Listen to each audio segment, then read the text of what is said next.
السلام علیکم. وعلیکم میں کھا رہے ہو. ہاں بتاؤ کیا حال ہے تمہارا؟ میرا نام ہے شفیق احمد اور مجلس وٹسبرگ. اور میں یہ سوال پوچھنا چاہتا ہوں کہ ہم دایاں ہاتھ کے ساتھ کیوں نہیں کام کرتے ہیں؟ بایاں ہاتھ کے ساتھ.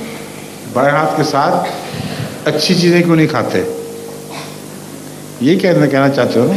جی. جی ٹھیک ہے.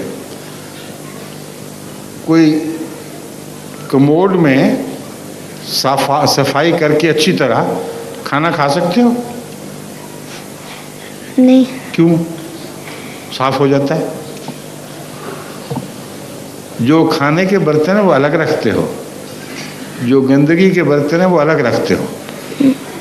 اور گندے برتن جتنی مرضی صفائی کر لو تم اس میں کچھ کھا نہیں سکتے. اس لیے اللہ تعالیٰ نے گندی چیزیں پکڑنے کے لیے بائیں ہاتھ مقرر کر دیا، اچھی چیزیں پکڑنے کے لیے دائیں ہاتھ. قرآن پکڑو تو دائیں ہاتھ سے پکڑو، کھانا کھاؤ دائیں ہاتھ سے کھاؤ، اور ناک پونچھو تو بائیں ہاتھ سے پونچھو. اول تو رومال ہاتھ میں رکھ لینا چاہیے، لیکن بعض بچے یوں ہی انگلیاں ڈالتے پھرتے ہیں، تو وہ دائیں ہاتھ کی بالکل انگلی نہ ڈالیں، تاکہ ایک ہاتھ تو ایسا ہو جس کو پتہ ہو لوگوں کو کہ یہ صاف ستھرا. تو اللہ تعالیٰ کی بہت سی حکمتیں ہیں دائیں اور بائیں کے الگ الگ کام مقرر کرنے میں. سمجھ گئے ہو؟ جی. السلام علیکم حضور.